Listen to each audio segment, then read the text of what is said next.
Anthony the MAN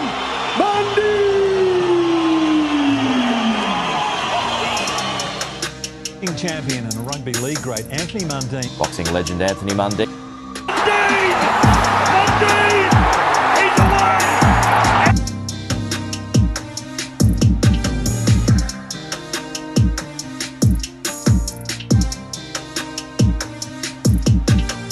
All right, we're here with the man, Chalk. What's going on? Welcome, bro. Pleasure, Welcome. my Thanks for brothers. coming, Pleasure. man. All good, man. All good. A long time fan, very long time. Oh, thank you, to be brother. honest, bro. Appreciate it, man. Love all your work back when you were playing footy into your boxing career.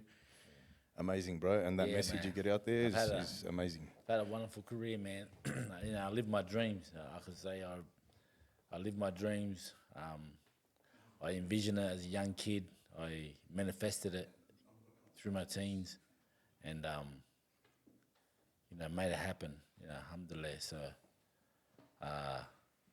there's not an athlete in the world that's done what I've done at the level that I've done it at two sports, two hard sports, and rugby league's one of the hardest sports.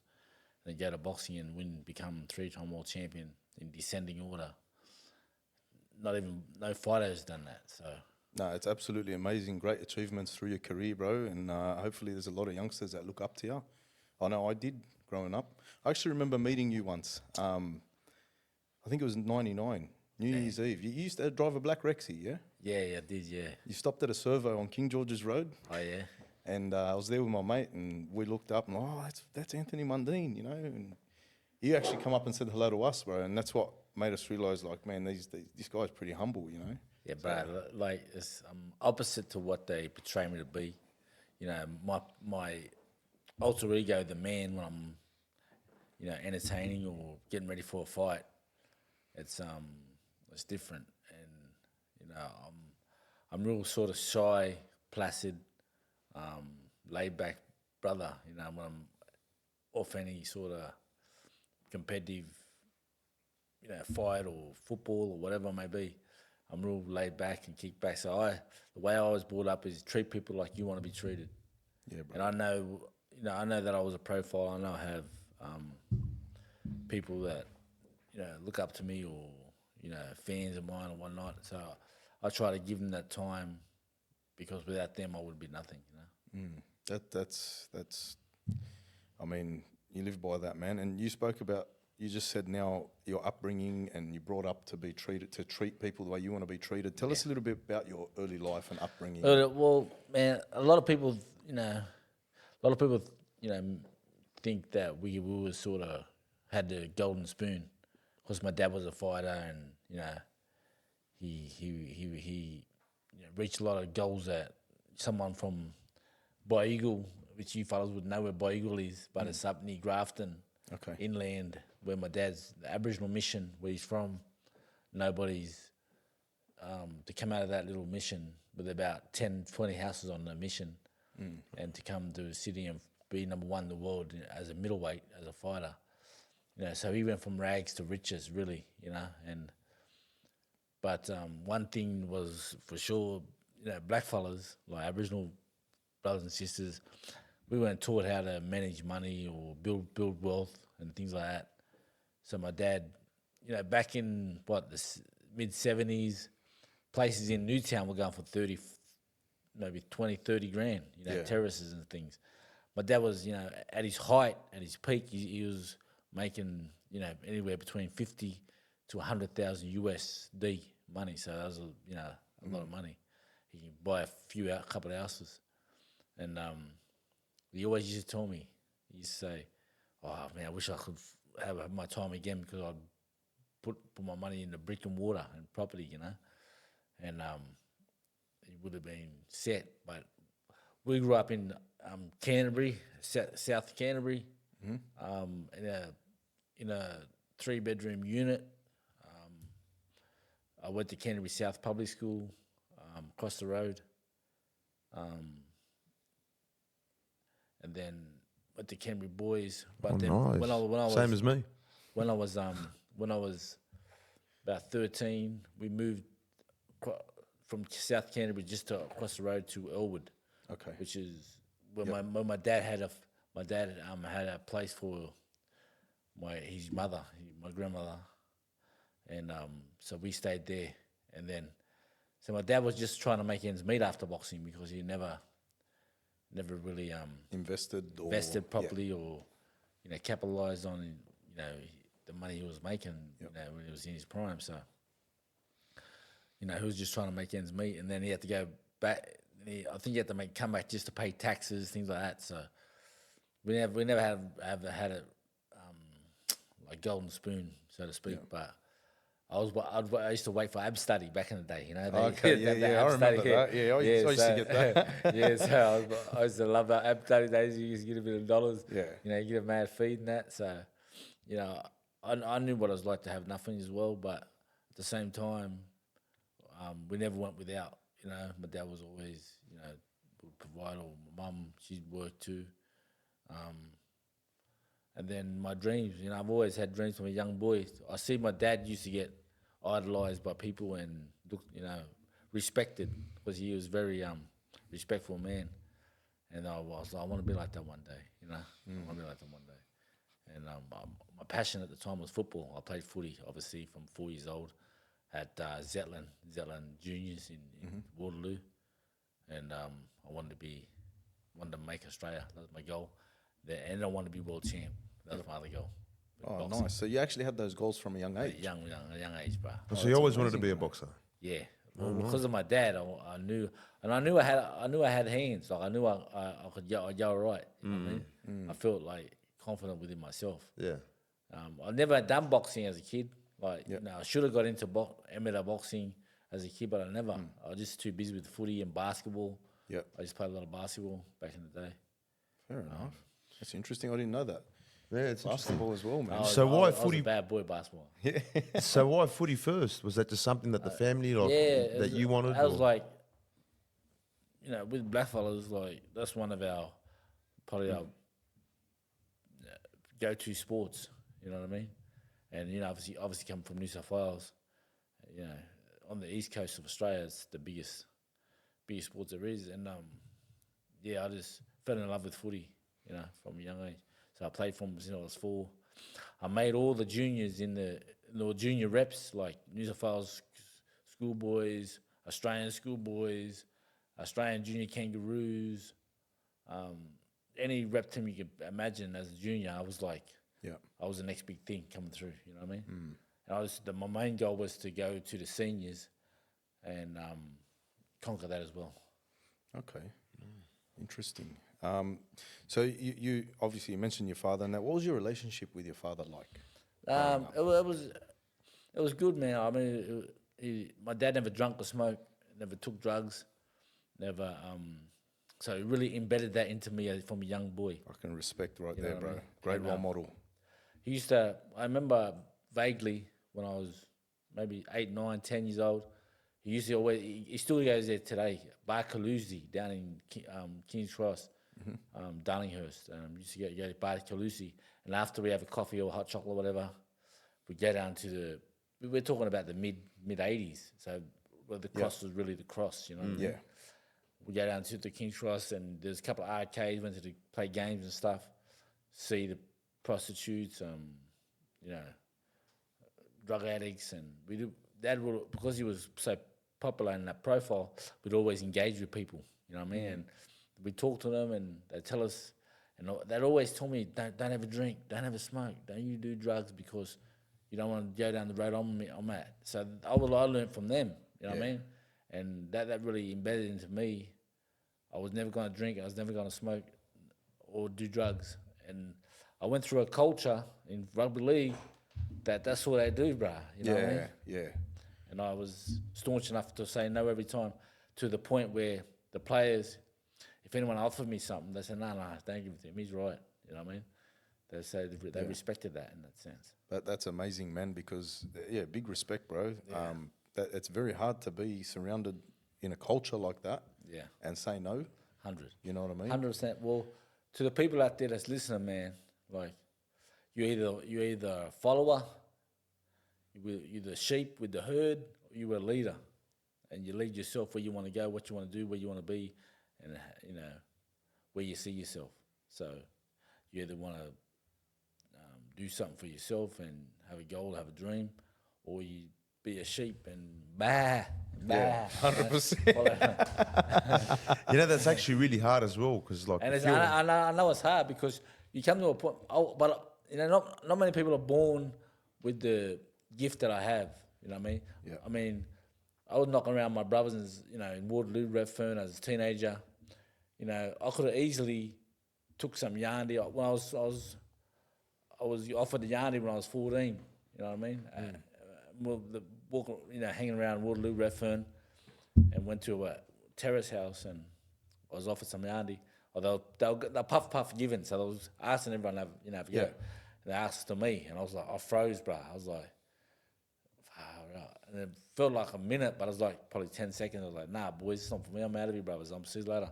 And I left, and then Wow. up the road, I broke down crying. I couldn't stop crying hysterically. You know when you just start, Yeah, you know, you get the hysterical laughter. Or I was crying. I was fucking just crying and I was crying.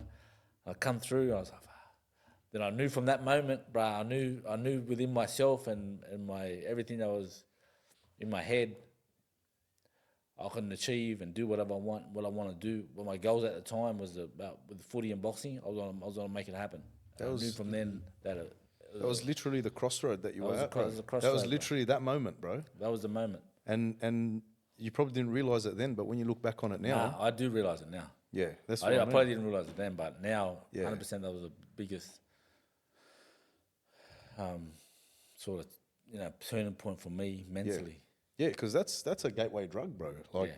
people start there all the time. That's where it starts, and then it just gets worse and worse. And Exactly, bro. depends on the people you hang out with, and yeah, but even bro, that's amazing. That takes a lot, bro, to have all that peer pressure around you and to just go, nah, it's not for me. Yeah, You know? 100%. it's not even that. Just even when you're like, some people you see, they break after they become like a celebrity. So to keep that discipline is very hard. Yeah, Because when you become like a superstar or whatever, like an athlete, you get everything thrown at you. Yeah, bad. and if you stick by discipline and a principle, that's very hard. Especially if it's all getting thrown in your face constantly. 100, bro. You know what I mean? But that's long-term success. That's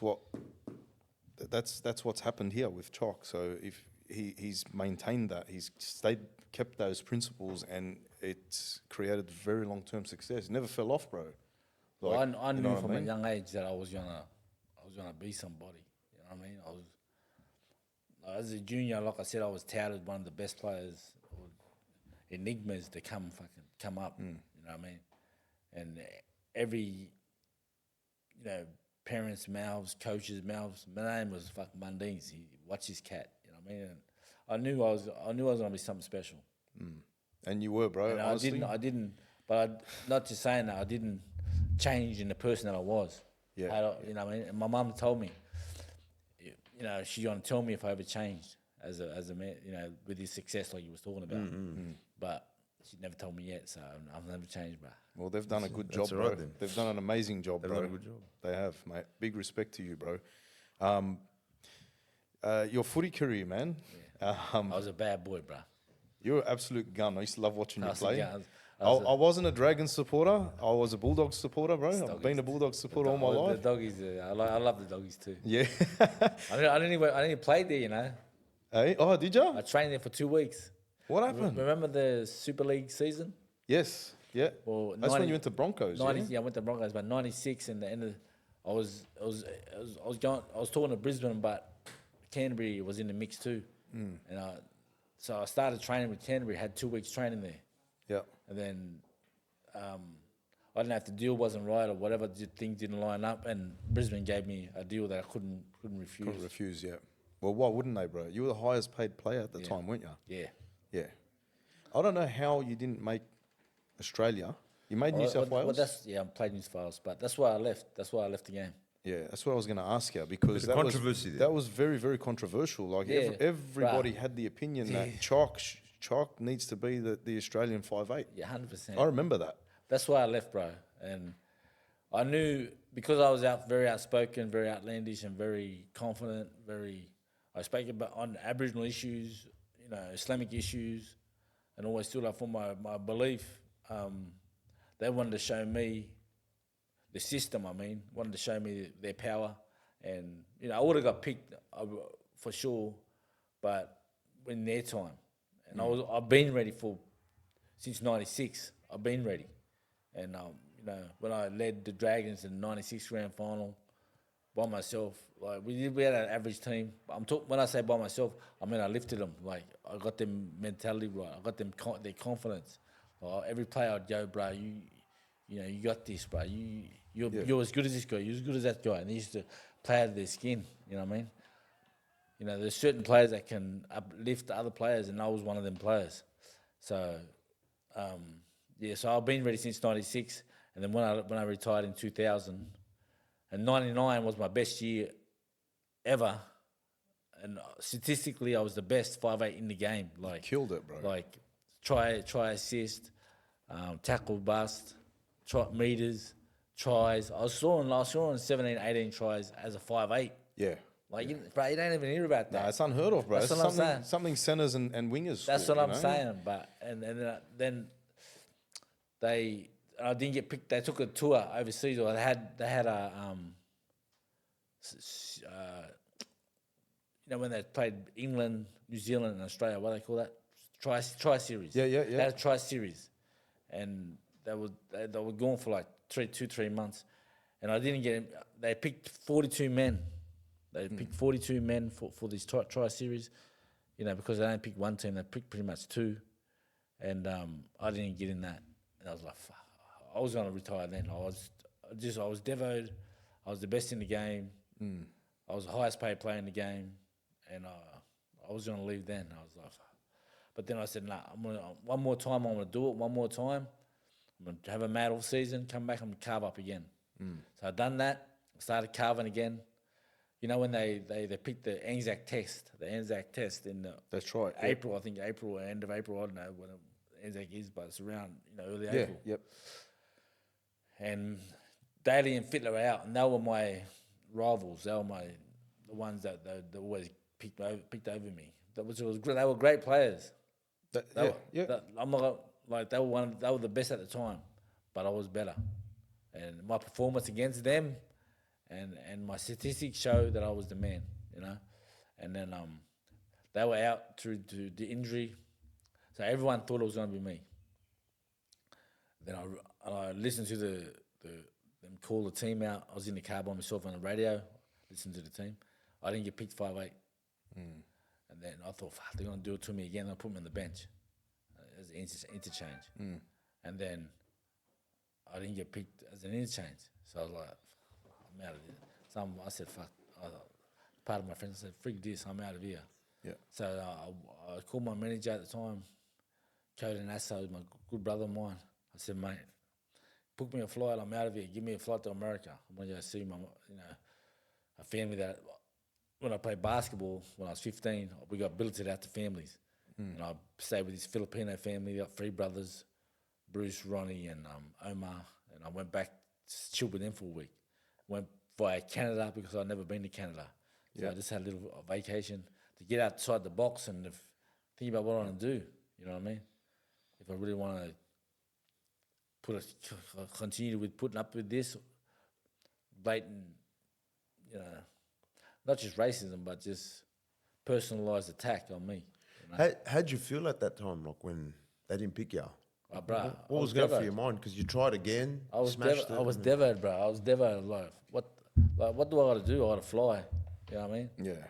I was like, they got me to a point where it just absolutely devastated me, and after that, I knew that I was going. That was it. I was going to boxing and chase my other dream. Yeah. No, good on you, bro. Everybody knew that you deserved to be in that Australian squad anyway. So in everyone's eyes, bro, you should have been the Australian 5'8". 100%. Like, At the time, there's not a shadow of doubt in my mind. Like my brother Matty Johns, I love Matty. We always joke about it, but he was a good player. But the way to what I was playing at, there was no one better than me. But honestly, I'm a big rugby league fan. I'm a big rugby league and boxing fan, to be honest. Rugby league more so than boxing. I got into that a little bit later, but In regards to rugby league, bro, I love the sport, love playing, love watching. I watch every game. I've got my kids watch with me now. You know, it's mad. You know what? I always wanted to ask you this, bro. You had a great relationship with Nathan Blacklock. The backflips, you know. Tinga. Bro, that was. Tell us a little bit about that relationship with him, mate, man. he's a good brother, man. Like, he's a great brother. Yeah, the funny thing is, bro, like, no one would know it, right? But Tinga was very, very mentally not so confident. Okay. He'd have to play a fucking mad game to keep his confidence up. If he played a quiet game, not even a bad game, just a quiet game, he'd be all down in the dumps. And this, I said, "Bruh, relax, mate. We got next week, mate. Relax." You know what I mean? Like, people take it to. Oh no, I just thought differently, bro. I was just wired mentally differently. You know what I mean? And that's why I could uplift those around me. You know what I mean? And when they're going through things like this, and you know, he'd tell you himself. Like, I used to get to go because I bought a place in Cronulla when St George Illawarra merged with Illawarra. Yes, St George. yep. So I bought a place. I was living in Cronulla, and Tinga lived down the road from me. So I was half living there because I bought a unit in Cronulla, and I used to stay at Elwood with my mum. Yeah. You know, come back home because it's just easier to get to training because sometimes you have to go to Wollongong. So, Yeah, that's right. When we train in Wollongong, I go and stay in Cronulla, and Tinga lived down the road, so I picked him up for training and take him down with me, you know. And he was he was something special. He's a funny boy, Ting. He's a good man, but like, he had these mental lapses that I had to sort of, I helped him and we helped each other because, you know, he knew how I would look for him on the field, and vice versa. Yeah. But that's what it's about, isn't it, bro? It's that camaraderie that you build. You know what I mean? And that's what men should be like today, bro. Just help each other. 100%. You know what I mean? Yeah, it's important, man. You know, it's only a brotherhood that lifts like each other up, man. You know what I mean? Sure. Always, like, even if you speak out, you got a problem, it's always with the boys. You know what I mean? Like a strong pack of brothers, man. That's why it's called a brotherhood, right? 100%. That's you know, it's important, man. You got to be there for each other, man. Like, 100%. Someone can, you know, like I said, like someone like this situation, like Ting's not so strong mentally. Well, I'm as strong as a bull mentally. Yeah, you know that's what I it, mean? bro. Yeah. Not gonna lift him up with me. Yeah, you know? that's it. See, that's mad. Instead of kicking your brother down, bro, you bring him up. Always. Yeah, that's it. That's how it should be. Wow, bro. So now you. You go first. No, I just wanted to address the issue that would come out recently with Latrell. You know, we had differences of opinion. We're going to talk about that later. 100%. That's coming up. That's coming up. So now This one. your footy career, you've decided that's it. You're chucking it in because, bro, it's just it's blatant. You can see what's going on. You can see the message, and you're like, "Fuck this! I'm gonna go chase my dream." And that was your boxing dream. Yeah. And that was a dream that you could achieve, and only you alone can achieve. Yep. So is that what ultimately led you to that decision, where you don't need anyone to pick you? You're in control of yourself. You're your own boss. Yeah, you're your own boss. But I knew from a young age that I was on a go to boxing. I just didn't know when. You know what I mean? And when I kept getting blow after blow with the league and not getting my flowers when I deserved them so much. Yeah. There's only so much more time I was going to stay there. You know what I mean? And then when they done that to me in '99, and then when they did that again to me in early 2000, I was like, I'm out, bro. I'm out. So when I left to go overseas on that trip, I needed to take myself outside the box and look back at what was going on, and really make sure I was making the right decision, because they made me fall out of love with the game. Like, I loved the game, but at the time I was like FUCK the game. You know what I mean? Because, you know, and then that's when I made the decision to chase my other dream. Yeah. That's pretty sad, bro, because like realistically, okay, nobody's, bigger than the actual sport itself, or, no single player is bigger than the game. However, you left a massive hole in that game, bro. Yeah, Like, you left and there was big shoes to fill. Oh yeah, 100%. And the thing is, but it hurts me, bro. Like I had nothing against Trent Barrett, because Trent Barrett, obviously we was rivals because Illawarra St. George. Illawarra St. George. He was a 5'8". He wanted to play 6. Yep. If you remember back in the day, I remember. he wanted to play 6. I wanted to play 6. Yep. And we had a meeting. Yep. At St. George at the preseason camp. Yeah. And they brought me in and said, "Oh, what we're going to do? We're going to alternate the jerseys each week. So you wear 6 one week, he'll wear 6 the next week." That doesn't make sense. I was like, "Fuck!" I said, "Bruh," I said, "Listen." The hell's that, bro? I said, "Listen." I said, if you think he's better than me, then no problem. All good. Pick him. Yeah. All right. I'll earn my spot. I'll put me in the Reggies, and I'll do what I have to do to come back. Yeah. And then they said, "No, we'll start you. We'll start you." And they started me, and then I never left that position go. Yeah. And then rightfully so. And then yeah. So I was trying. What I was trying to get at. I forgot what I was trying to get at, but Yeah. basically, That week yeah. trip. But sorry. And then guess what happens? So I retire in 2000, Yeah. late April, right? So pretty early in the 7-8 games in the season or whatever. End of that year, Trent Barrett's number 6. He's number 6, obviously, when I left. Yeah. But he gets picked for Australia. That's Yeah, like yeah. a big.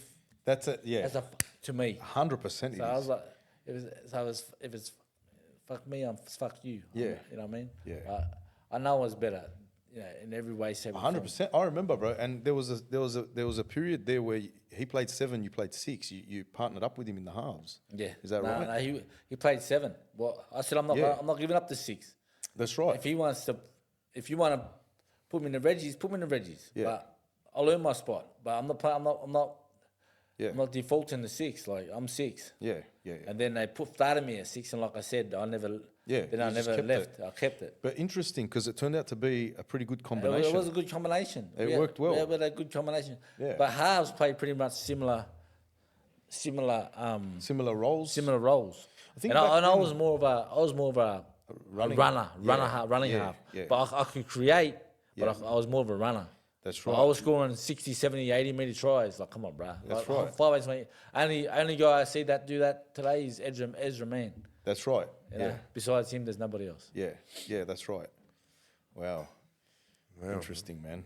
A lot of politics, eh, guys, on that. Oh, of course. Of course it does. It's like they're trying to get back here, where they just. Yeah, 100%, bro. 100%. But he gets picked in the Australian team when I leave. Like, please. So your boxing career, tell us a little bit about when you first entered boxing, your first fight.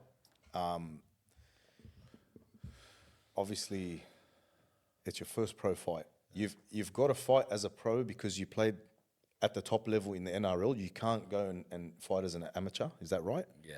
So you have to actually go straight into pro. So you never had any amateur fights? I had 4 amateur fights. Because when I was 16, Okay. when you play year in, year out, where you was playing soccer, Yeah, playing yeah, rugby league, year in, year out. I was like, I want to give a break. And I was playing basketball too. Yeah. So I said, I want to give a break. So I had a year off league, played basketball mainly, and I got a bit of boxing. So when I was 16, I went to my dad. If you remember Arthur Tunstall, he was like a racist redneck. I think I know who you're talking about. That took care of the amateur association. Yep.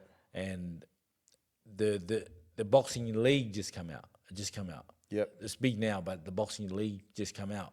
And my dad had a friend in New Caledonia, in Noumea, that he could get some fights. Yep. So I went there as a 16-year-old 4 times that year to fight. Yep. And I was fighting against men, bruh. Like, I was a 16-year-old kid. I was fighting against 18, 19, 20-year-olds. Wow. How was that? Yeah, I won. Yeah, good. Well done, bro. You've always been a winner, bro. Wherever you went, huh? Yeah. That's good, bro. So, bro, apart from those 4 fights, those 4 amateur fights at 16, Nah, Yeah. that was it. that was Yeah, it. straight So into you were the going pros, straight bro. into the Straight- deep straight end. to the- so basically, I was learning on the job, as a pro. So I was learning. I was a novice, bro. I was green. Yeah. But I had talent. Yeah. And I had a burning desire to succeed. I had a relentless want and drive to win and to achieve my goal, and that was to win, to be world champion. Yeah. That was it. Because I knew once I get that goal and that world title, there's not history judge me, nothing else. Yeah. Like they can't take that away from me. And I remember pretty early in your career, there was something controversial where I believe you couldn't travel to the US anymore. They actually stopped your visa, or was that a rumor? The one they were talking about doing that when I made the September 11 comments. That's right. I said the truth, but I said it raw, and at a time that like it was very taboo to say anything about. Yeah, About that situation. 100%. And like I said, but I'm not for killing no human life. Yeah. Any one human life is like killing the whole of humanity. 100%. You know what I mean? So, but they put it around, their agenda and their narrative wanted to make out I was for the killings and this, so people can be against me. That's the system, and they wanted to show me their power again, and put the people against me to where I was hated, like Muhammad Ali. Similar. That's right. Very similar. Very similar. It's usually the case when there's an outspoken person that speaks the truth raw. Yep. Yeah. They try to shut him down straight away. That's just what it is. Malcolm X said a quote, bruh. He said, "The truth is like a rock. You throw it into a pack of dogs, and the one that it hits will bark the loudest." And they were barking. That's you know so what I mean? true, bro. 100%. That's a good call, bro. Well done. That's awesome. When those comments were made, bro, like, how was it? What was the reaction? Was there a lot of people? Was there a bit of hate coming to you or anything like that? Or 100%. I mean, but out with the public, like whatever the media says is what the media says. But out in the public, was it really? Did it change much? Or nah. You can feel the tension within the media, within the public. But yeah, it was pretty big, man, because we had all my dad's brothers at the time, a couple of deceased now, but they come over to my place, and my uncle Mickey is going. He was talking about stripping my name from me, stripping my the Mundine name, Anthony, because he thinks I was putting the Mundine name into disrepute or in a bad light. He's going, take his name off him. I said, who you to tell me to take my name off? I'll never take my name off no one. It's my name. You know what I mean? If you're too coward to stand up for anything you believe in, then you take your name off. Take your name off yourself. You know what I mean? So I stood up for don't matter, my family, my uncles. I respect them, I love them, but I'm true, bro. Like, I'm real. You know what I mean? I'm not gonna get breaking by nobody. Yeah, 100%. respect to that, man. And when you earn respect like that, you never lose it, bro, because you earned it through real, real recognized Authenticity, bro. You know Yeah, what I mean? 100%.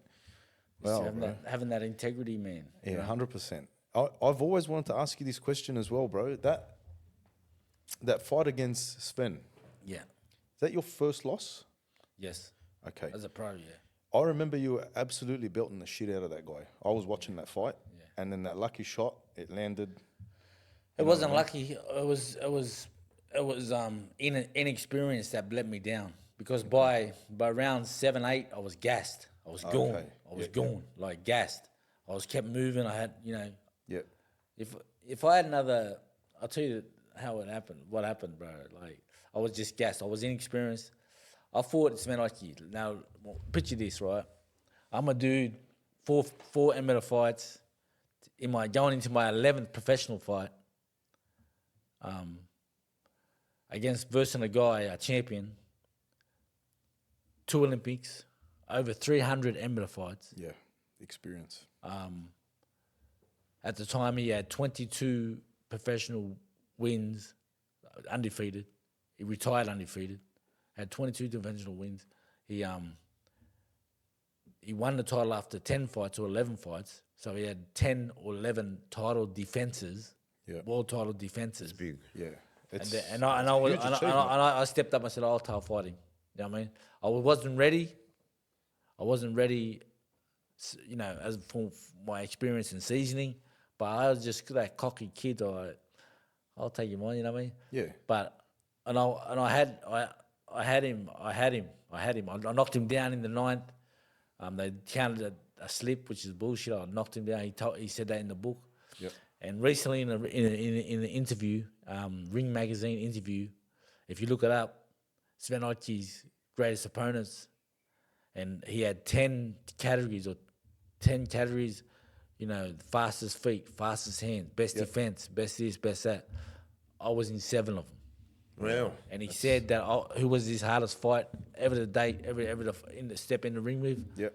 Mundine. Bro, you were the better fighter. Mundine by far. I'm telling you, Wow. you were the better fighter that night. I watched that fight, and I'm going, bro, you're actually like comfortable.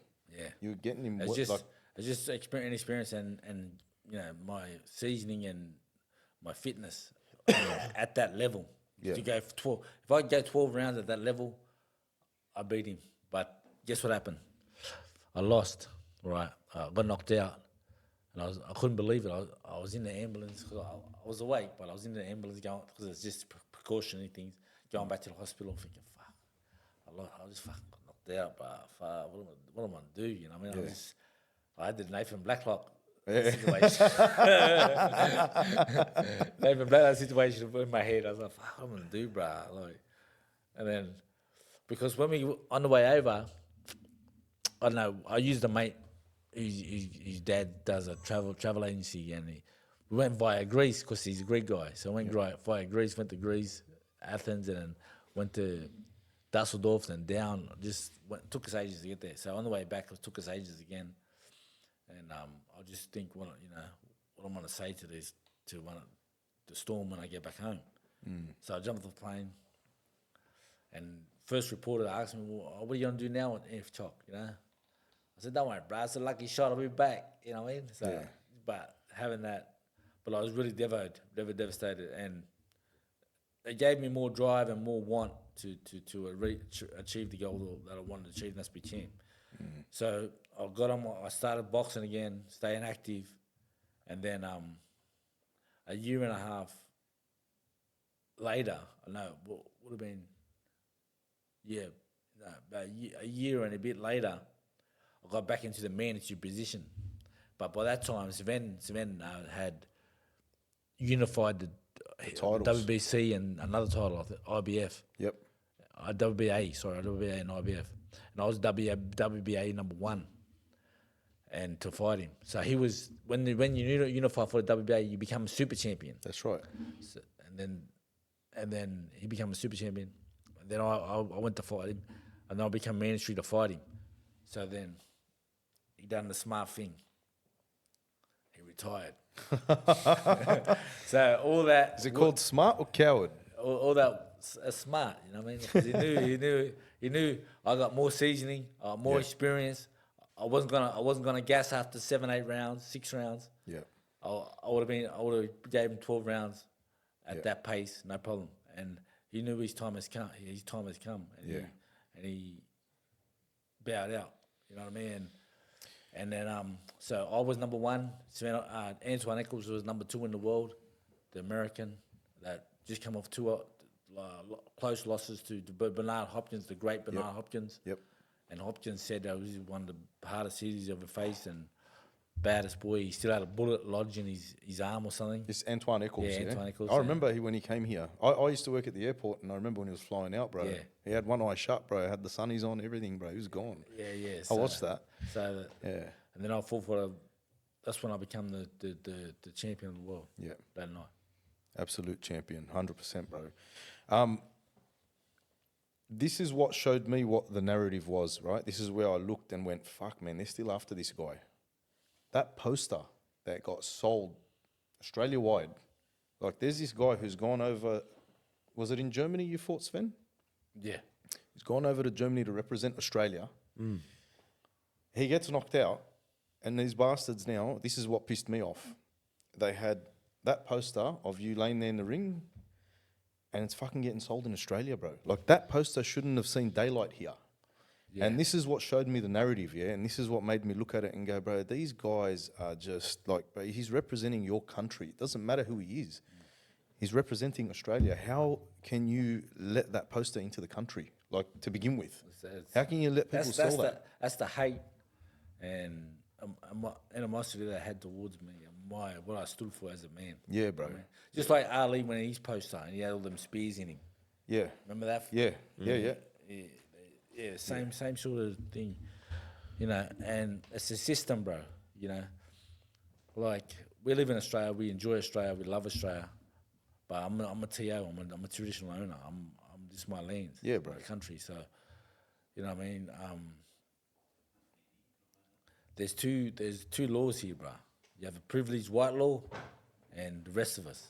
Apartheid, bro. Apartheid. We'll say it for what it is, bro. Let's call it out. The black fellas that sit at the top of the chain, and then you have your Muslims and you have your Pacific Islanders or whatever, but the black fellas are here at the top. You know what I mean? So being black, being Muslim, and being successful is a trifecta you don't want to have. Yeah. Well, you've got it, bro, and respect for that, bro. Big respect, honestly. It takes somebody strong to especially to stand up the way I stand up to have that strength, 100%, courage. 100%. Chalk, in your career, in your boxing career, you're very outspoken, outlandish. It's kind of like, you know, flamboyant. You're saying things, talking smack as well. That was mad. How much of it did you just take it up? You're like, this is me. I'm just going to take it up to another level. And how much of I it used was to- like a little bit just, it's for business How as much well? was showmanship? It's both. But mainly it's the way I was, bro, as a man, as a competitor. You know, back in the day when I was as high at primary school, you know, when you play marbles against the walls. Yeah. And you know, the cards you just throw, who's get closer. I used to talk smack to everyone, to all my mates, to all my cousins, my friends. No matter what we're doing, if I get beat, I'll keep you out there to dust till I beat you. You know what I mean? Like, that's just the way my competitive nature was. I used to have that. I used to have that will to win. Yeah. It's crazy. Yeah, bro. That's very, very, very big drive for success. And talking out, bro. If you remember, I was 20 years old, and Danny Wadler, you know, Danny Wadler owes me a lot because I made that boy back in them days. He was interviewing me, talking about Daly and Fiddler because I was a new coming up. Yep. They were a bit older than me. They were like 5-6 years older than me. So I said he's running on old legs. Yeah. I was only 20. Daly's 26. Yeah. And I said he's running old legs, but I'm the new kid on the block. Let's go. You know what I mean? And I said, and Fittler, why pick him? I'll whip him. Let's go, bro. Like, and we used to have these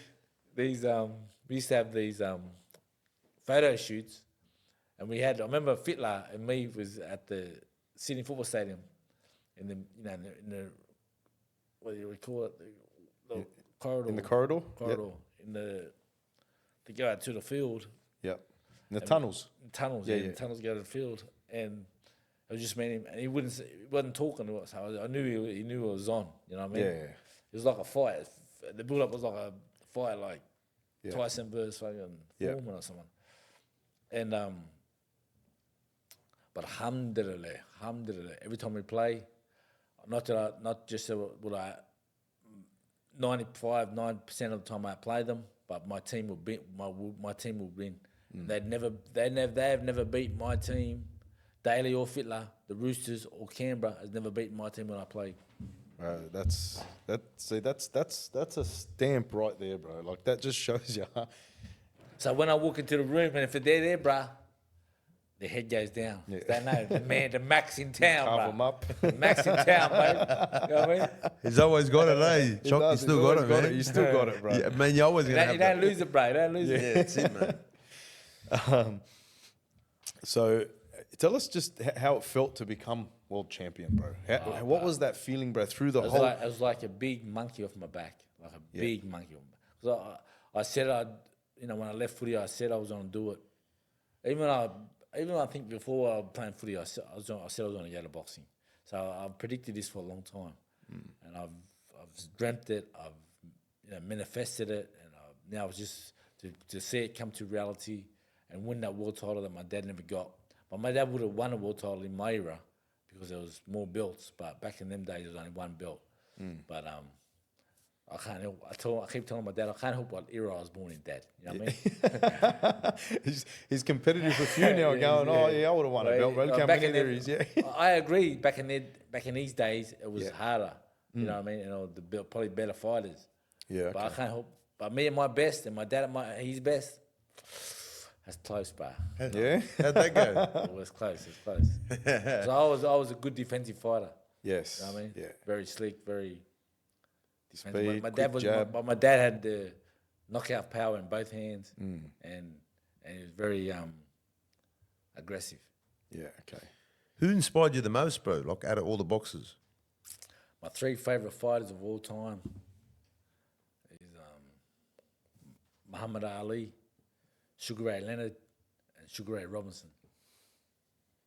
Not in no particular order. That's a great, they're my three favorite fighters of all time. great combination. What are the reasons for those three? Just a quick reason for The all three of them. reasons, their style is, you know, the hit not be hit. They were very appealing to the eye. They're very pretty to watch. You know, and that's why I was so successful as well, because I was nice to watch. Like I had a good Stand still. had a good charisma, had a good, you know, like I said, flamboyancy and art. The way I fought, people like the way I fought. You know what I mean? And that's what I love about them three fighters. Yeah, Muhammad Ali for me is at the top, just because of everything else that happened to him. Yeah. You know what I mean? He went through hell. man, was amazing. Yeah, he's a gun. as Sugar well. Ray Robinson, the Philly Shell, Yeah, and his career, bro. Go look up his record, bro. he's got like 100 and something fights. yeah, bro. Yeah, over it's 100 crazy. fights, and his win rate is like ridiculous, Yeah. bro. It's not normal. Back then, pretty Back tough. then they were fighting what? every twice a month. Yeah, twice a month. Yeah, or something. 15 Yeah, rounds. yeah. Yeah, bro, it was nuts. Crazy, bro. Yeah, it was crazy, man. That's insane. I wanna finish on the boxing career with one more question. One more thing I wanted to ask you about. It's coming. Mundine v Green. There's a massive rivalry in Australian sport. I think Jeff Fennick, I ought to give you better credit to Jeff Fennick, because he, you know, obviously he got a name and a brand, and he got a stable of fighters, but Jeff Fennick is a bona fide hater of mine. Since the day he died, I started coming into boxing. Why? I don't know. Probably because I stole the show.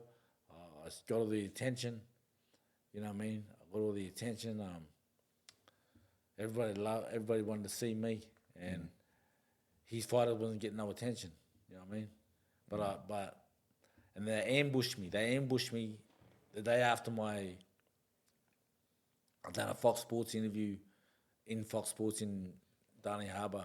The day after I fought my first fight against Gerard Zos, who had 20 fights as a pro, 10 losses, 10 wins, 10 losses. But this is my first fight. You know what I mean? I was fighting somebody way more experienced than me, but then they they ambushed me after that fight. Well, into interview, Nader Hamden, Ian McLeod, Jeff Fennick, and some others there, and one putting it on me, saying, "Come on, when you're gonna fight my boys, you say this and say that." Yeah, I predicted a lot of stuff, and I was saying a lot of stuff at the time, but it's gonna take me time. It's not gonna go straight. The rate I was fighting was fast tracked than any other fighter in probably in one of the history of sport. If they didn't have any experience, but I fought my first fight, Gerard Zos, second Timo Masua. Another guy. What his name? The third fight, Heath Stenton, the Australian ex-Australian champion. So by the fourth fight, I fought Ian McLeod, Jeff Fennick's fighter, world rated as a junior middleweight, which is one or two weights below me. But they wanted talking about his experience. He's going to stop me and stop me. So I said, "Well, come on, let's go." After that, they really put something in me that wanted to destroy his fighters and destroy his training. the art of fighting the way he teaches it. Yep. And so I fought McLeod in my fourth fight, and I pumped him, bro. Yeah, I remember Dropped that. him, knocked him out, stopped him, cut him, split him, you know. Yeah. Sliced him and diced him, bro. Yeah. You know what I mean? Sliced him, diced him, bro, then sent him home. See you later, son. Let your missus take care of you, bro. Yeah, nice. How did that green rivalry start? Because that was pretty. Sorry, that's what I was getting That was to. pretty hectic. That's that what I was one. getting to. And then Nate Hamden, the same thing. When I come out, I'm champion. I gave him a shot at the title. Nate Hamden pumped him too. But anyway, he's a good man, Nate. I love him. Then Green was in Phoenix stable, and then Phoenix started going in on me talking about. I was saying some bad words about Denny Green, calling me out. Denny Green started coming at me, so I started coming at him. So I'm going to defend myself. And that's how that rivalry started. So for about 3 or 4 years, we were going back and forth, in the media. I remember. So I that. built it up to a point where, fuck, when you going to fight? So we fought it at the right time. That was mad. That was 206. I remember that. And I started fighting at 201, 2000. Yeah, that's So right. 5-6 years in. So now I have a bit of experience.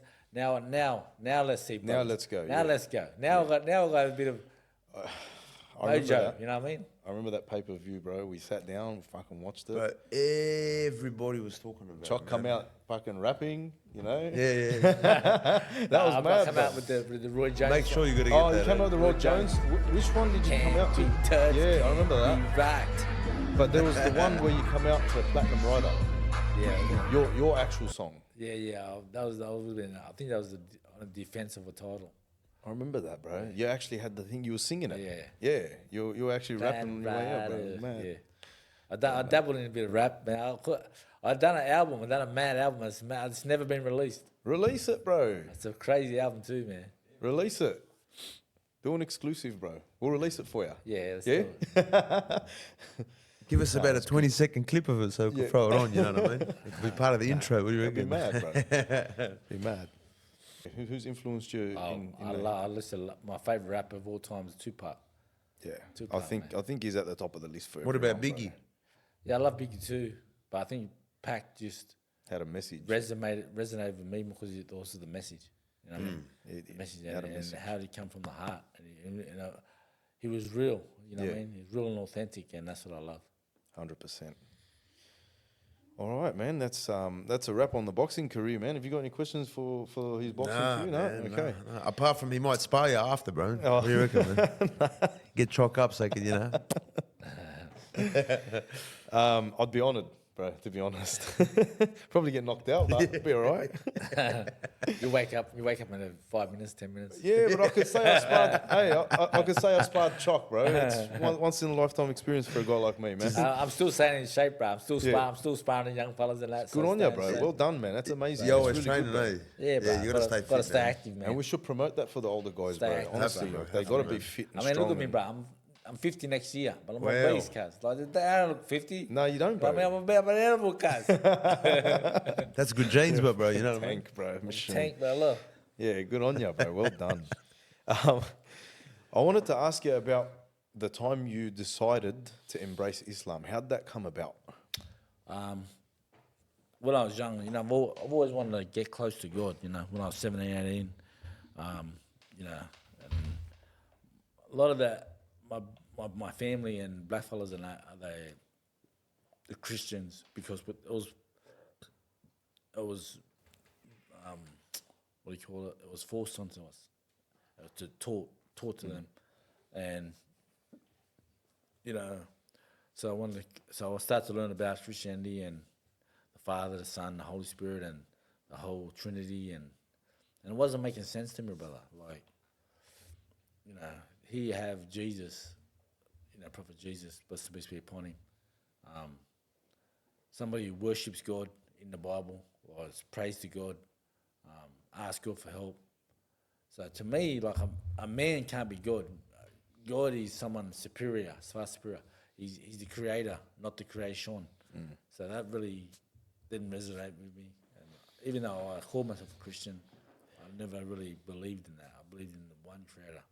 And then anyway, I met Coda Nasser probably in 96, and he's a Muslim brother, and we started, he used to teach me about the fundamentals of Islam. The more I learned, and I started to learn more and more and more, the pillars and whatnot. And then as I delved in, I wanted to go back to who my people, culturally, what do we believe as people. So I went to my old uncles up north, where my dad's from, and they told me that, you know, our belief is Bayami, the one Lord, the one Creator, the one God, and, you know, we got to take care of Mother Earth, and there's all these protocols within the culturally and tribally that we do. And when I looked into them laws as tribal laws and things like that, they were exactly like Sharia law. Oh, well. Oh wow, that's Yeah. very. So I've heard that before. I just that- didn't know that was true. So that really got me over the line in the sense that, because all Islam is, all a Muslim is somebody who submits their will to the one God. That's Yeah, it. And yeah, Prophet yeah. Muhammad, blessed peace be upon him, is the final Messiah, the final messenger. So every one of the prophets, Adam, Noah, blessed peace be upon them all, Solomon, they all come with the message, and they're all Muslims, and that was the belief in the one God. And then when I married it up with my culturally beliefs, that got me over the line. I took my Shahada and probably in 97, 98. I just got goosebumps, bro. Yeah, I just Alhamdulillah. Allah give me everything, man. Like, Yeah. He gives everybody everything. 100%. That's can't deny that. Wow. How much did like religion play a part in your like career in that as well? Yeah, it was did. that like, did you carry that with you everywhere? Win, lose? Yeah, of course. Yeah. Of course. It gave me the strength, it gave me the clarity, it gave me the contentment, you know. But more so the last 7, 8 years, I reckon, because back in the early 2000s and mid 2000s, yeah, I was a Muslim and I prayed, but I missed a lot of prayers. You know what I mean? But the last 6, 7 years, I've been on my salah like 5 times a day, bro, all the time.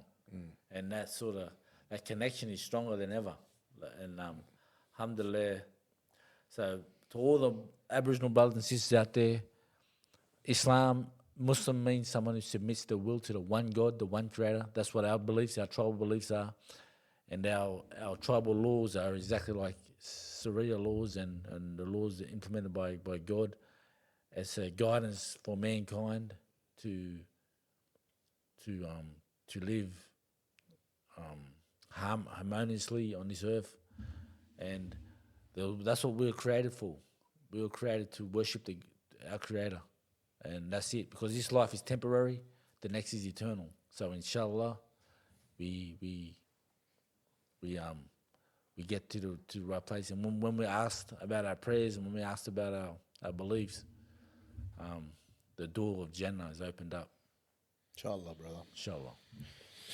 That's interesting because I've always wanted to look at that with the indigenous because I always look at stuff like that, belief systems and that, and I've heard that from someone before, Yeah, that's what it is. but I never looked into it. So that's why. So it's that's actually something very interesting to look at. interesting. Yeah, I- because I'm always like, Yeah, bro. delve deep into And stuff a lot like of the that. Muslims, before the white man come here, they migrated into the. I've heard that. I've to heard that the, there's coins up and north stuff as to, well. Yeah, I've heard stuff. That's like right. to The Afghans Northern were here. Territory, Afghans That's and all right, that. That's yeah. why Campbell's come over, and you know, they married into the mob, and you know they've had a great relationship for thousands of years before white men even come here. You know. Well, Wow, that's very interesting. Was there a lot of backlash when you decided to take your shahada and announce your... when you became Muslim. Yeah, there was, bro. There was, but it's because they're not educated. You know what I mean?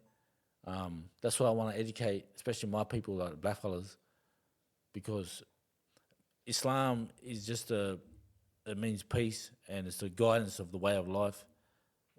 The Quran through the Quran, but like God, there is no. My biggest hurdle at the time was, I was telling Coda, I said, bro, why is it in Arabic? Why why isn't it in Aboriginal? You know what I mean? Or Chinese or another language, you know? And he, you know, I didn't know at the time, but within the Arabic language, mathematically, it's a miracle within the language, because the way you can, it's the only language that you can memorize it from front, Bismillah ar-Rahman ar-Rahim, Alhamdulillah Rabbil Alameen, Rahman ar-Rahim, Malik Yawmiddin, all the way to the end. To the end. So if they've burnt all the Qurans today, if they burn them all, Yep. and you get a hafiza, someone who memorizes the Quran from front to cover, from front to back, you can bring it back to its masterpiece. You know what I mean? And yeah, but I'm learning every day, and it's just the more I learn, the more I alhamdulillah, I thank God for guiding me to Islam and guiding me to, you know, we're not going to be. The main thing is to take your shahada, to recognize and take your shahada, to recognize that there's one God and Prophet Muhammad is the final messenger, blessed be upon him. You guarantee paradise, you guarantee Jannah, right? But then it's your actions, step by step. I wasn't the best Muslim when I first started. Alhamdulillah, I'm still not the best Muslim, but I'm trying every day to get better. But my main thing that I do, even if I do it, because we commit sins, you know, whether they're minor or major, is to repent back to your God. You know what I mean? Because when you open that book, the first page, 2 or 3 times it said, you know, about Allah, the most gracious, the most merciful, Ar-Rahman Ar-Rahim, you know what I mean? And that's, so Allah is most merciful and most forgiving. It's about us recognizing and repenting. Well, man, you've actually studied a lot. You actually, Yeah, bro. It's Yeah, amazing. Yeah, it's good on you, man. Alhamdulillah. That's inshallah, Allah grants you the ultimate victory and your greatest goal in life, bro, and afterlife, and that's obviously That's one of the things now. Now it's just me trying to do dawah to my people, to dawah to my family.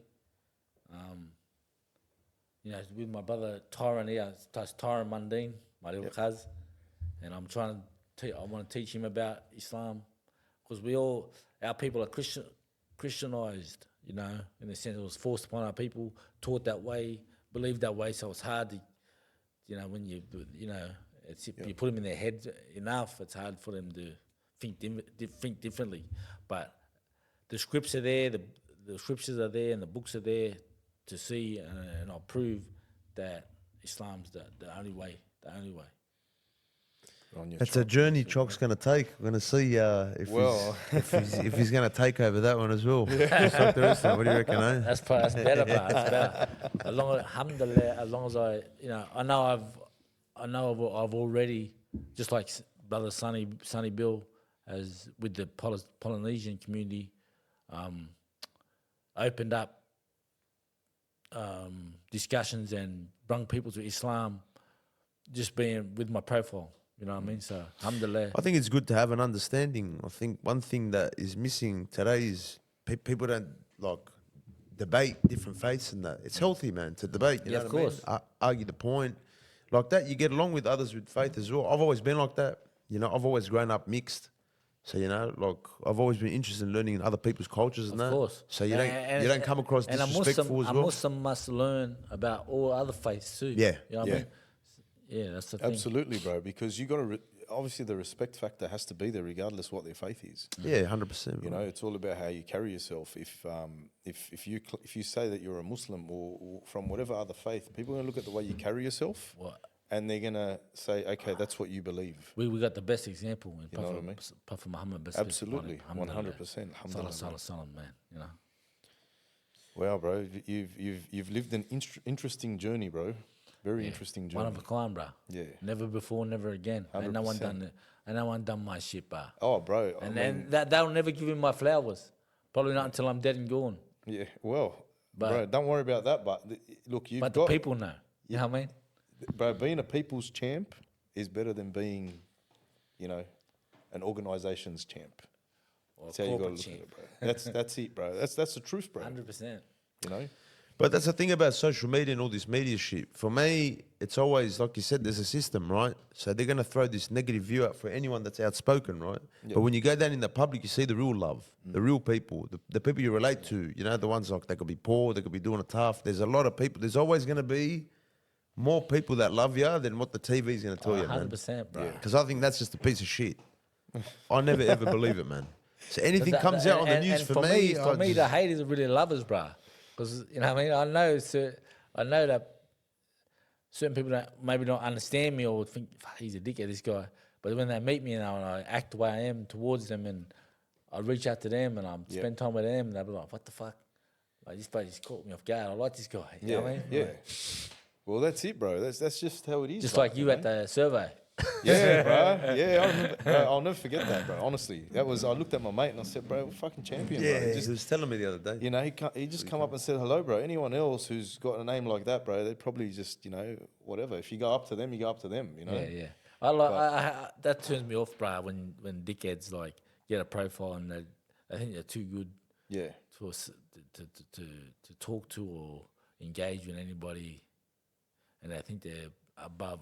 I think they're aloof. You know. Oh, What I mean? 100%. And you know, at that time, you weren't just an up and comer, bro. You were an actual superstar, bro. It was late 90s, bro. Yeah. You remember you played the 99 grand final, so you were right there, you know. And that was big to me, bro. That's a like Well, that's the thing. That's the effect. That's the effect that this kindness, alhamdulillah, Prophet Muhammad sallallahu alaihi wasallam taught us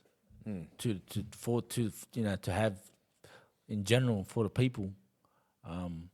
That shows, you know, what it done to you, but not just that, what it done to me. You know what I mean? Yeah, absolutely, 100%. Well, you got anything else you want to touch on? Nah, I'm just happy the man's here, man. It's good to see, you know. Nah, we're big fans, bro. Big fans. You know, I just want to say respect, man. You've come down, you know. You've got every right to be like, nah, all good boys, all the best. But you come down, you sat down with us. Just that is just enough respect, man, you know. You know, I wanted to ask a question. It's a couple of controversial ones, but it's just something that I was feeling. One was about, obviously we're going to get to the Latrell one. That's one of the last ones. Yeah. I don't know how comfortable with speaking with the vote yes, vote no. There was a lot going on in the media, but what you said caught my eye. It was something what I was thinking at the same time. 100%. You know what I mean? 100%. Because what it was a land grab. Yeah. They wanted to take, basically, they want to become a republic, this country, right? And in order to become a republic, they have to own the lands. But they don't, because the Aboriginal, the TOs, they never ceded their sovereignty. And they wanted to get everyone to vote this yes, get them to vote so they're in the Constitution to where now they can claim the lands. You know what I mean? So it was a big land grab, and I was for the no, bro. I was going everywhere. Yeah, bro. yours I went remember around, and I think that's really important to always have that out because I still see people argue the point, and I'm like, It's the new world order takeover, brother. Yeah. You look into the Agenda 30. nice. Now we're getting into I it. like it, bro. That's some good I'm stuff there, awake, bro. I'm awake. Man on top. There I'm you awake, go, bro. brother. I got There you go, bro. my pineal gland is open, bro. He's got it happening, man. You know what I mean? That's nice. It's beaming, cuz. It's beaming. Willie Stamen. The other one was about Latrell, that whole thing that happened with NRL, man. Yeah. Nah, Latrell, bro, like, I want the best, bro. I love the brother. I knew his father, Matthew, come down as a young kid to, you know, where's your Patton? Where's Patton? He's my cousin. Yep. We come up together through the ranks playing footy. You know, we used to always compete against each other. But Matty Mitch come down, stayed with Wes, and we used to hang out heaps. So that's Latrell's father. But we just had differences of opinion on that issue as far as the racism. Like, if a brown brother, it's like a Muslim calling a Muslim, having digs at each other. You know Bro, what I mean? 100% banner, I'm with you. You know what I mean? But they're saying like the two brown brothers going at each other, whatever. But if a white dude was saying this stuff, then, you know, obviously it's a lot more serious and it's a lot more in depth. Like, racism really comes into play. But we had differences of opinion. He came at me. I was having my opinion, staying in my lane. I wasn't saying anything about no one. I wasn't putting anything about no one else. But he put me up on his social media took a photo of what I was saying and saying, yeah, I don't agree with you. That's gambling, bruh, this and that. You know what I mean? Then when I clapped back, and you know, I was emotionally charged at the time. I was emotionally charged, so I clapped back with a bit of vigor. You know what I mean? And then when I clapped back, they didn't like it. You know what I mean? Like, I was the bad guy, but he came at me. You should be used to that by now, You know what I bro. mean? But that video got around really quick, man. I want nothing but the best for the brother. I love him. good on you, bro. I want him to be the best he can be. I think he can be one of the best, if not the best in the game. But he's got to have the eye of the tiger. He's got to have that want. He's got to have that drive, and I don't see it. That's all. Well, let's hope he gets it, I hope he does too. because we also want to see. And I'm willing to help the brother. Yeah. If he wants to come through any storm or have that mentality, that Mundine mindset, I'm happy to help him, because there was no resilient fighter, advocate like the man. You know what I mean? 100%. And there would never be another me. So if you want some help and guidance in that sense, I'm here for you, bro. Call me. You got my number. And I think it's important, bro, that where it ended, it should just end there, and it shouldn't go any further, bro. Exactly. Bury that hatchet, bro, and you guys are brothers at the end of the day, bro. You know what I mean? But even then, man, you could always be brothers. Sometimes you don't agree with your brothers. Yeah. Everyone's got a different opinion. that's It's all fine. right. We can still be all brothers right- and it's all get right to be along different. and this. No, everyone's different, There's bro. no They have need their own for opinions. there's no need for. But it I to was with go you on. with that one. Yeah, But- I agreed too, bro. I straight see a up. little bit different. I see athletes and fighters. I always say that's the fight game. That's the game. It's the game, You know bro. what I mean? But it's called mental warfare. You know what I mean? Muhammad Ali done it. Everyone done it, bro. Yeah, it's bro. it's not a thing. It's a bit of business and it's a bit of banter and it's about to rev each other up. You know? I'm with you, man. That's what I think, man. 100%, And bro. I mean, these for guys. me, I think as men, but sometimes you got to give and take, bro. 100. That's how it is when you're a man. 100, bro. Yeah. But you know, that's about it, I man. mean, you done with the controversy? Yeah, bro? sorry, bro. I always got, you know what I mean? I was waiting for those ones. I was like, I got to get these ones. His in, man. Choc assured me he's very comfortable talking about anything, bro. Yeah, and you bro, know what? that's- He has been, bro, and it's been absolutely amazing. What's your message to the youth, Choc? Just if you Message to youth, man. My message would be, life is about choices. Life's about choices, and you know you're obviously at a stage now where you know right from wrong. You know, be driven, have goals, have dreams, have no matter what facet you're in, what facet of life you're in, whether you're a sportsman, whether you're you know, you might have done drugs or done something that you've made a choice that you didn't want to make. How do you implement in fixing it? What's the next choice you want to make in order to get your life back on track for your family, for your friends, for your loved ones? You know what I mean? How can you be a better man? How can you? But first and foremost, you gotta get that connection with the higher power, and learn the truth. For me, there's only one truth, and if you do your research yourself, because like I said, there's been scriptures, you know, throughout man. They come with each prophet come with each book to guide man, and alhamdulillah, Allah subhanahu wa ta'ala sent Prophet Muhammad, blessed be upon him, to guide the humanity, and he was the last prophet, so to guide humanity, and for us to live in a harmonious society, and alhamdulillah, just try and do better. Like I said, anything is possible. No dream's too big. If you want something, chase it, believe it, and work hard towards it. Hard work, dedication, and hard work always beats talent, no matter how talented you are. But if you got hard work and talent, you might be the next man, the man. That was a good one, man. Nice. And whoever's listening to that, man, listen, man. The guy's been through it. He's very successful, very strong, great in putting out the message, and he's achieved it. So who better to take advice from than the man? 100%, man. Especially these days. And now, after post my career, I've got a couple of businesses. MGM, is a construction company with my boy Ghost. We try to get brothers and sisters working, upskill them, trying to get them excavated, license, or whatever the field they want to go in, to upskill them as much as we can to get them out there and get them amongst it. And my sister's in the disability space, MIBAN Disability Services. So anyone, doesn't matter if you're Aboriginal or not, any disability people out there, you can look up MIBAN, MIBAYN, MIBAN Disability Services, and you can reach out to my sister Kelly, and alhamdulillah, we're trying to do best we can to bring them into the family and treat them like family. That's nice. All these are going to be in the bios and that. All the information we're going to get off. Anthony, I do like keynote speaking, community, corporate, and any other level. Mundine Mindset, MundineMindset.com. If you go to that, you can book me and come out, do a mindset program, and it won't only change the way you think, it'll change your trajectory in life. Because if anyone can change it, the man can change it, baby. Okay? 100, bro, 100. Nice, man. That's awesome. So, I mean, we're going to wrap up soon, aren't we? Yeah. Over and out. See you later. What's it?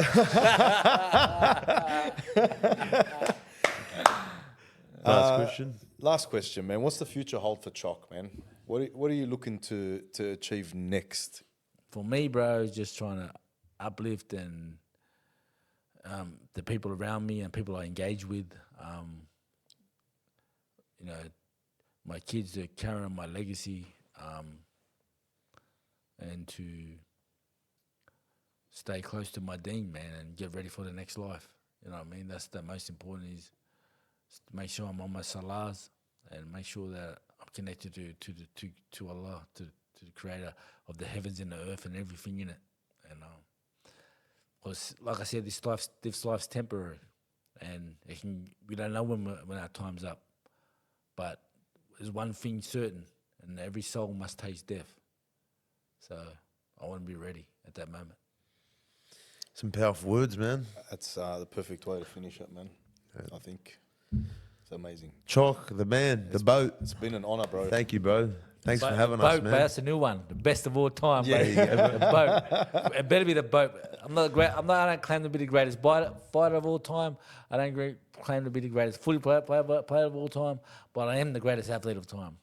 Nice. Assalamu alaikum. See you guys. Take care.